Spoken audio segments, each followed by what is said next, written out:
오늘 저녁에도 우리 찬양대에서 고백해 주신 것처럼 우리가 갈급한 심령으로 주님 앞에 나아갈 때 주님께서 우리 주의 은혜를 사모하는 모든 심령들 가운데 합당한 은혜 허락하여 주실 줄로 믿습니다. 그 귀한 은혜가 오늘 예배에 참석하신 모든 성도님들 가운데 함께 하시기를 간절히 소원합니다. 이런 이야기가 있습니다. 어떤 한 비행기에서요, 한 신사가 아가씨와 그 옆자리에 앉게 되었습니다. 그 비행 시간을 기다리면서 신사가요, 그 옆자리 아가씨에게 게임을 하자고 제안을 합니다. 질문을 해서 못 맞추면 50원을 상대방에게 주는 게임을 하자라는 것이죠. 이제 비행을 출발하기 전 피곤했던 그녀는 공손하게 그 제안을 거절하고 잠을 청하려고 했습니다. 그런데 게임을 너무너무 하고 싶었던 이 신사분이 다시 이렇게 제안을 하죠. 그러면 당신이 대답을 못하면 나한테 50원을 주시고, 내가 대답을 못하면 당신에게 500만 원을 주겠습니다. 자신이 모르는 문제를 그녀가 낼 리가 없다라고 생각했던 것이죠. 하도 그렇게 보채니까요, 그녀도 응합니다. 신사가 질문합니다. 지구에서 달까지의 거리는 몇 킬로미터입니까? 그녀는요, 아무 소리 없이 지갑을 열어서 50원을 꺼내서 신사에게 주었습니다. 그리고 이제 그녀가 문제를 냅니다. 언덕에 올라갈 때는 3발로 올라가고 내려올 때는 4발로 내려오는 것은?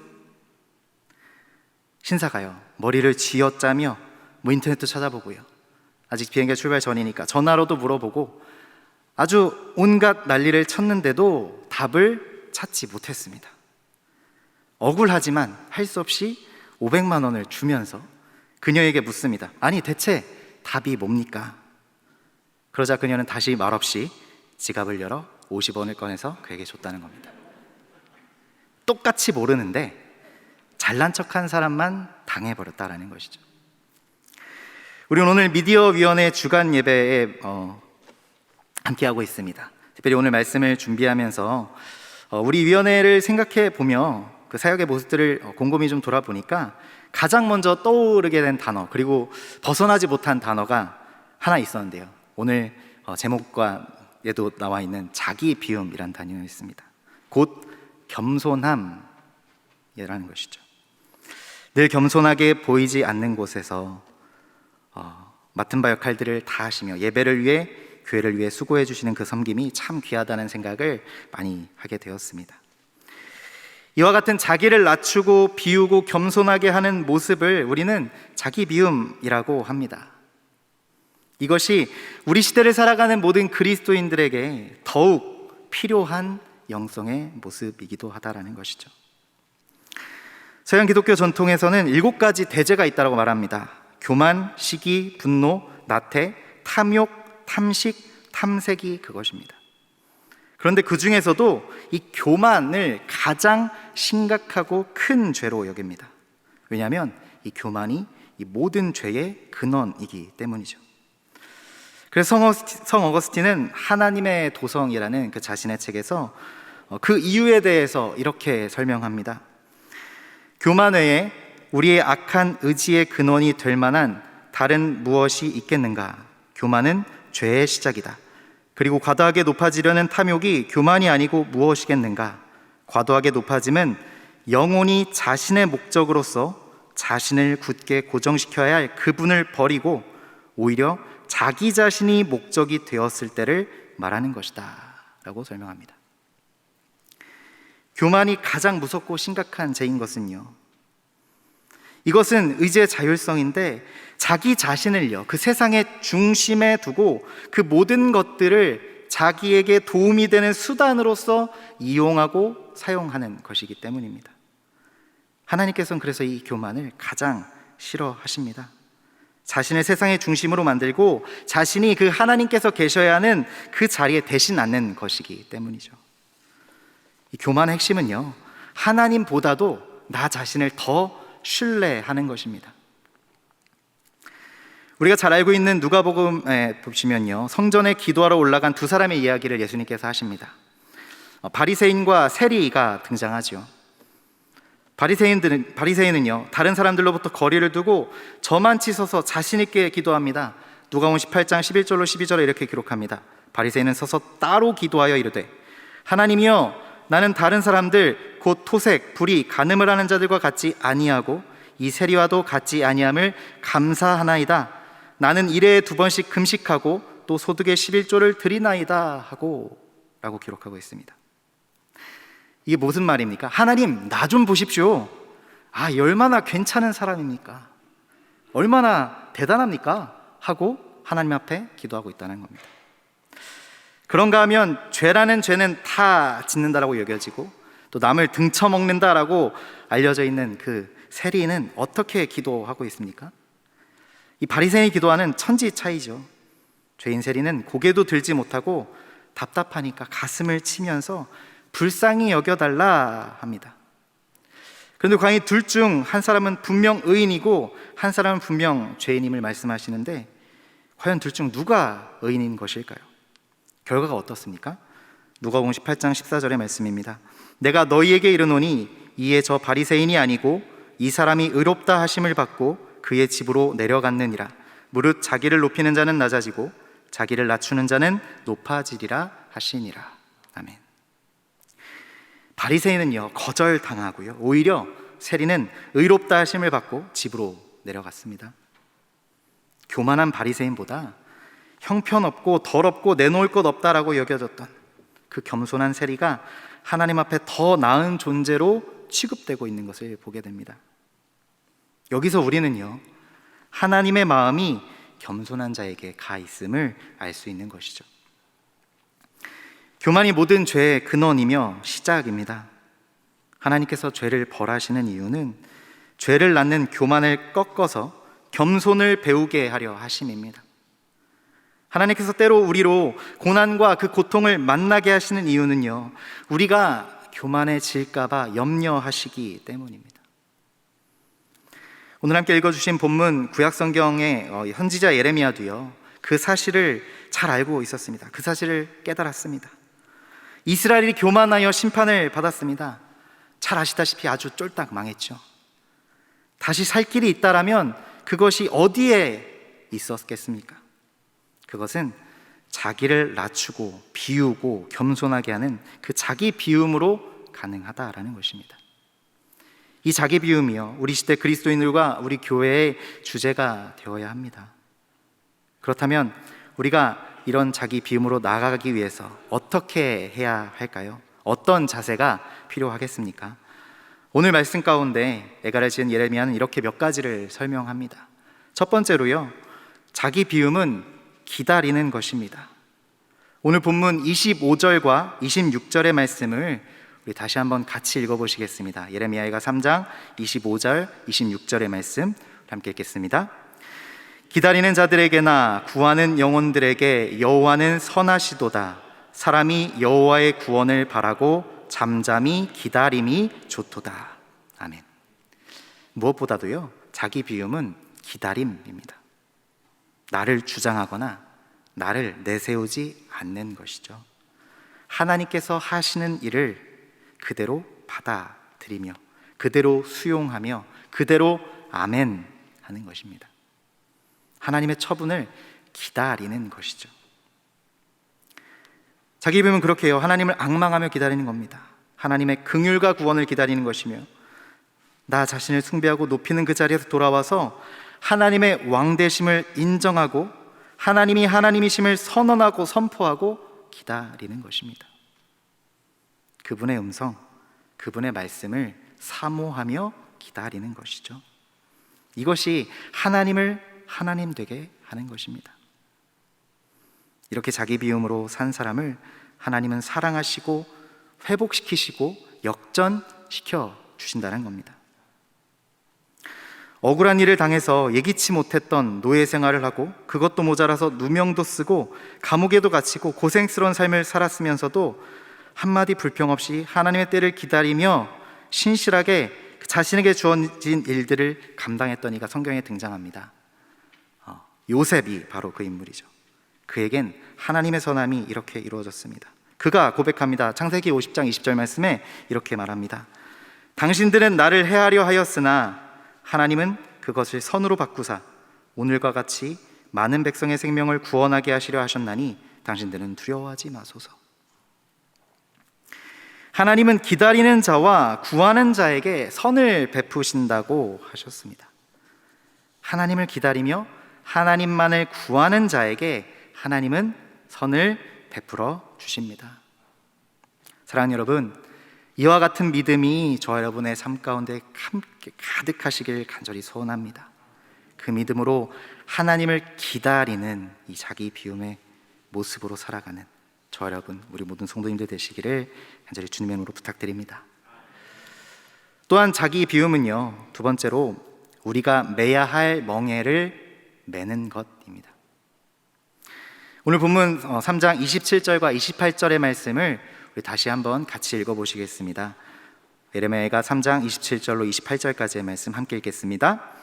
사람은 젊었을 때에 멍에를 매는 것이 좋으니 혼자 앉아서 잠잠할 것은 주께서 그것을 그에게 메우셨음이라. 아멘. 겸손, 이 자기 비움은 주어진 멍에를 묵묵히 매는 것입니다. 여기서 말하는 멍에는요, 유대적인 관점에서 보면 배움을 의미합니다. 여기에서 나오는 멍에는 깨달아 배우느라 겪는 힘든 과정을 말하는 것이죠. 지금 겪는 고난은 배움의 멍에라고 말하는 겁니다. 신약성경에 예수님께서도요, 그 자기 자신의 멍에에 대하여서 이렇게 말씀하셨습니다. 마태복음 11장 29절로 30절 말씀입니다. 나는 마음이 온유하고 겸손하니 나의 멍에를 메고 내게 배우라. 그리하면 너희 마음이 쉼을 얻으리니 이는 내 멍에는 쉽고 내 짐은 가벼움이라 하시니라. 예수님께서는 예수님의 그 멍에는 주님을 배우는 것이다 말씀하십니다. 예수님을 배워가는 것, 예수님과 함께 지는 그 멍에가 있습니다. 예수님의 모습, 우리가 닮아가야 할 그 예수님의 모습은 과연 무엇입니까? 그 멍에를 지는 모습, 그 모습이 과연 어떤 모습이었습니까? 곧 온유와 겸손함이셨습니다. 멍에를 짊어지고 잠잠히 묵묵히 순종하는 그 겸손, 우리 예수님께서 먼저 보여주셨다는 겁니다. 주님이 주신 멍에를 묵묵히 또 잠잠히 지고 가는 것, 이것이 자기 비움의 모습입니다. 그저 잠잠히 주님만을 바라보며 가는 것이죠. 하지만 우리가 살아가는 세상은요, 사실 그렇지 못한 분위기입니다. 말이 굉장히 많죠. 근데 이 말들은요, 잘 들어보시면 뭔가 있어 보이는 것 같지만 결국은 다 자기 자신을 주장하기 위함이라는 겁니다. 이제 우리 믿는 자들은요, 이 묵묵함을 배워 나가야 한다는 것이죠. 침묵할 수 있는 그 영성이 곧 겸손이며 자기 비움이라는 것입니다. 분하고 억울하고 말이 안 되는 상황임에도 침묵하며 그 십자가의 길을 묵묵히 걸어가심으로 예수 그리스도께서는 자기 비움을 철저하게 보여주셨습니다. 이처럼 자기 비움은 조용합니다. 겸손은 떠드는 것이 아닌 것이죠. 어린아이와 같이 잠잠할 뿐인 것입니다. 시편 131편 1, 2절의 말씀입니다. 여호와여, 내 마음이 교만하지 아니하고 내 눈이 오만하지 아니하오며 내가 큰 일과 감당하지 못할 놀라운 일을 하려고 힘쓰지 아니하나이다. 실로 내가 내 영혼으로 고요하고 평온하게 하기를 젖된 아이가 그의 어머니 품에 있음 같게 하였나니 내 영혼이 젖된 아이와 같도다. 아멘. 낮아지고 내어놓고 비워드리고 침묵하며 기다리는 그 자기 비움이 그 우리의 모든 문제들을 풀어간다라는 것이죠.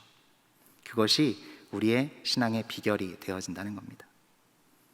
우리 주님이 그 길을 먼저 걸어가셨습니다. 그래서 빌립보서 2장에는 주님의 그 자기 비우심에 대해서 이렇게 노래하고 있죠. 빌립보서 2장 5절로 8절 말씀입니다. 너희 안에 이 마음을 품으라. 곧 그리스도 예수의 마음이니 그는 근본 하나님의 본체시나 하나님과 동등됨을 취할 것으로 여기지 아니하시고 오히려 자기를 비워 종의 형체를 가지사 사람들과 같이 되셨고 사람의 모양으로 나타나사 자기를 낮추시고 죽기까지 복종하셨으니 곧 십자가에 죽으심이라. 아멘. 마치 털강자 앞에서 잠잠한 그 양처럼 이 잠잠하신 주님의 침묵을 향하여 우리 또한 나아갈 수 있어야겠습니다. 사랑하는 여러분, 침묵은요 결코 손해나 패배가 아니라는 사실을 기억하시길 바랍니다. 주님 앞에 잠잠히 기다림이 우리가 드릴 수 있는 가장 신령한 기도인 줄로 믿습니다. 하나님의 마음을 가장 빨리 움직이게 만드는 비결인 줄로 믿습니다. 그 침묵의 자기 비움을 따라가시며 그 주님의 마음을 더욱 기쁘시게 해드리는 저와 여러분 모두 되어주시기를 간절히 주님의 이름으로 축원합니다. 마지막으로 이 자기 비움으로 나아가기 위해선 우리는 겸비의 낮춤이 필요합니다. 오늘 본문 29절, 30절에서 이렇게 말씀하시죠. 29절과 30절의 말씀 다시 한번 함께 읽어보시겠습니다. 그대의 입을 땅에 티끌에 댈지어다. 혹시 소망이 있을지로다. 자기를 치는 자에게 뺨을 돌려대어 치욕으로 배불릴지어다. 아멘. 입을 땅에 티끌에 대라 라는 겁니다. 여러분, 입을 그 땅에 대기 위해서 그 자세가 어떻게 되어야 하겠습니까? 곧 겸허에 무릎을 꿇으라는 말입니다. 얼굴이 땅에 닿기 위해선 우리는 몸을 꿇을 수밖에 없지요. 스스로 높아지는 그 교만 가운데에서 스스로 낮춤의 겸손으로 나아가라 라는 말씀입니다. 이 겸손은 그 낮은 상태를 말합니다. 얼굴을 땅에 대는 것이죠. 입술이 티끌에 닿게 하는 것입니다. 머리가 땅에 닿는 것. 이 겸손의 행동, 이 겸허의 낮춤이 실제로 이 땅을 살아가는 우리 성도들에게 필요하다는 겁니다. 미스바에 모인 백성이 물을 길어서 회개하였습니다. 그리하여서 에베네셀의 승리를 주셨습니다. 요나의 선포를 들은 니느웨 성의 왕이 베옷을 입고 티끌을 머리에 뿌리고 기도합니다. 하나님께서 그 겸허함의 행위를 보셨습니다. 그래서 12만 명이 넘는 니느웨 성이 구원을 받게 되었죠. 이 겸허함의 영성, 이 자기 비움의 영성은요, 혹 때리는 사람이 있어도 그대로 조용히 맞습니다. 자기를 치는 자에게 뺨을 돌려대어 치욕으로 배불린다 말씀하신 오늘 본문의 말씀과 같지요. 감리교회를 창시하셨던 이 웨슬리 목사님 역시도요, 그 사역하실 때 참 수많은 폭도의 방해와 핍박이 있었습니다. 그러나 그 모든 순간들을 겸허함으로 자기 비움으로 승리하셨다고 하죠. 그로 인해 처음에는 지독하게 박해했던 그 폭도들이 회개하는 역사가 일어나기도 했다라는 겁니다. 이 감리교회의 그 첫 설교자들은 총회로 모일 때마다 우리가 아직 살아있네요 이렇게 서로 인사했다고 합니다.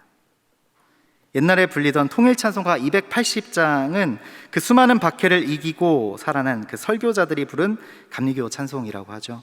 그 가사가 이렇게 되어 있습니다. 생전에 우리가 또다시 모였네. 예수의 보호하심을 다 찬송하리라. 주 예수 은혜를 힘입어 살 동안 싸움터 같은 세상에 두려움 없었네. 주 예수 변찮는 큰 사랑 베푸사 이때껏 인도하셨고 늘 인도하시리. 구주의 권능을 힘입고 살았네. 그 은혜에 찬송하려고 이곳에 모였네. 맨 처음에 나오는 이 생전에 우리가 또다시 모였네라는 부분이 원래의 가사대로는요, 우리가 아직도 살아서 서로의 얼굴을 보다니 이는 주님의 은혜라 라는 가사였다고 합니다. 지난 모임 이후 온갖 환난 핍박 당해도 은혜로 이겼다, 함께 모여서 찬양했다라는 것이죠. 이들 역시도 그 겸허함으로 승리를 노래하고 있었다라는 겁니다. 이와 같은 모습을 잘 보여주는 성경의 인물이 있습니다. 사무엘하 16장 5절로 13절에 보면 다윗 왕이 자신의 그 아들 압살롬에게 쫓기는 장면이 나옵니다. 그런데 그때 사울의 족속 중에 시므이라는 사람이 이 다윗의 상황이 어려워지니까 그에게 돌을 던지며 그를 비난하고 조소하고 심지어 저주합니다. 피를 흘린 자여 사악한 자여 가거라 가거라. 사울의 족속의 모든 피를 여호와께서 내게 돌리셨도다. 그를 이어서 왕이 되었으나 여호와께서 나라를 내 아들 압살롬에게 넘기셨도다. 보라, 너는 피를 흘린 자이므로 화를 자초하였느니라. 저주합니다. 다윗의 입장에서는요, 굉장히 억울한 오해입니다. 다윗은요, 사울에게 잘하려고 참 무척 무던히도 노력을 했던 인물이죠. 사울이 죽은 것은 자신의 그 불신앙과 무모함 때문이었습니다. 여러분, 맞는 말을 들어도 비판을 들으면 기분이 언짢고 싫은데, 근거도 없는 비방을 하면서 나오면 견디기가 쉽지 않지요. 더구나 이런 비난을 한 사람이 마음만 먹으면 한 칼에 없애버릴 수 있는 그런 사람이라면 더더욱 그럴 것입니다. 다윗의 신복 아비새의 말이 맞습니다. 죽은 개 같은 자가 내 왕을 저주하게 둡니까? 바로 그때 다윗은요, 자기 비움에 그 마음을 낮추는 겸비함을 보여줍니다. 이런 일이 생길 때 그것을 허용하신 하나님의 뜻이 무엇인지 되새겨 살펴보는, 자기 일을 돌아보는 자세를 보여주죠. 그가 저주하는 것은 여호와께서 그에게 다윗을 저주하라 하심이니 내가 어찌 그리하였느냐 할 자가 누구겠느냐. 내 몸에서 난 아들도 내 생명을 해하려 하거든 하물며 이 베냐민 사람이랴. 여호와께서 그에게 명령하신 것이니 그가 저주하게 버려두라. 혹시 여호와께서 나의 원통함을 감찰하시리니 오늘 그 저주 때문에 여호와께서 선으로 내게 갚아주시리라. 이 비난하는 시므이를 통해 하나님이 무슨 하실 말씀이 있으신 것은 아닌가 생각하며 자신을 돌아본다는 것이죠.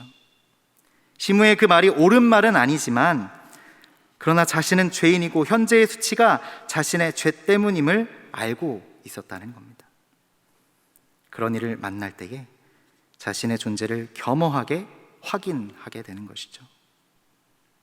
심령의 무릎을 꿇고 겸손함으로 나아가는 것입니다. 억울한 저주, 억울한 그 비난의 멍에를 땅에 입술을 대는 자기 비움으로 겸손히 감내하였다는 것이죠. 하나님 앞에 엎드린 심령으로 기다리며 잠잠히 주님을 바라보았다는 겁니다. 이와 같은 이 자기 비움의 영성이 이 시대를 살아가는 우리 모든 성도들 가운데 우리에게도 꼭 필요합니다. 입술을 땅에 대는 심령으로 나 자신을 낮추는 것입니다. 나는 죄인입니다. 나를 불쌍히 여기소서. 이 고백으로 겸손히 십자가 밑에 나아가는 이 믿음이 우리 모두에게 필요하다는 것이죠. 바라기는 갈라디아서 2장 20절의 그 고백이 저와 여러분의 영혼의 고백이 될 수 있기를 바랍니다. 내가 그리스도와 함께 십자가에 못 박혔나니 그런즉 이제는 내가 사는 것이 아니요 오직 내 안에 그리스도께서 사시는 것이라. 이제 내가 육체 가운데 사는 것은 나를 사랑하사 나를 위하여 자기 자신을 버리신 하나님의 아들을 믿는 믿음 안에서 사는 것이라. 아멘. 말씀을 맺겠습니다. 사랑하는 여러분, 우리의 삶의 모든 순간에 잠잠히 하나님을 기다리시며 잠잠히 묵묵히 기도하실 수 있길 바랍니다. 침묵으로 주어진 그 멍에를 메어 하나님 앞에 온전히 나아가시길 바랍니다. 마음을 낮추고 티끌에 입술을 대는 우리 자세로서 하나님 앞에 겸손함으로 나아갈 수 있는 우리 모두 될 수 있기를 간절히 바랍니다. 하나님께서는 교만한 자는 물리치시지만 겸손한 자, 그 자기 비움을 지닌 자에겐 은혜를 더하십니다. 우리 마지막으로 예레미야가 3장 32절 33절 말씀, 우리 마지막 두 절 함께 읽어보시겠습니다. 32절과 33절입니다. 함께 읽겠습니다. 그가 비록 근심하게 하시나 그의 풍부한 인자하심에 따라 긍휼히 여기실 것임이라. 주께서 인생으로 고생하게 하시며 근심하게 하심은 본심이 아니시로다. 아멘.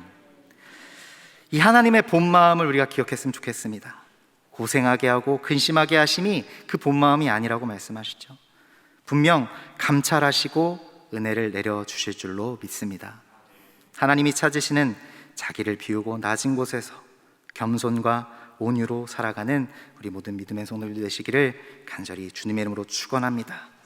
더불어 그 겸손함으로 교회를 섬기시는 우리 미디어연의 사역의 자리마다 주님께서 더 놀라운 은혜로 함께하여 주실 줄로 믿습니다. 같이 기도하시겠습니다. 우리를 사랑하시는 하나님 아버지, 오늘도 주 앞에 겸손한 마음으로 나아가는 그 주의 자녀들을 기뻐 받아 주시옵소서. 나를 중심으로 삼았던 교만을 내어놓고 하나님을 나의 삶의 중심으로 삼는 겸손함으로 온전한 자기 비움으로 살아가는 우리 되게 하여 주시옵소서. 이제 새로운 한 주를 열어가는 우리가 예수 그리스도께서 이 땅에 오셔서 십자가를 지시기까지 자기를 낮추셨던 그 그 겸손함을 힘써 닮아가게 하여 주시옵소서. 그 겸비한 심령 가운데 부으시는 놀라운 은혜를 기대하오며 사랑이 많으신 예수 그리스도 이름으로 기도하옵나이다. 아멘.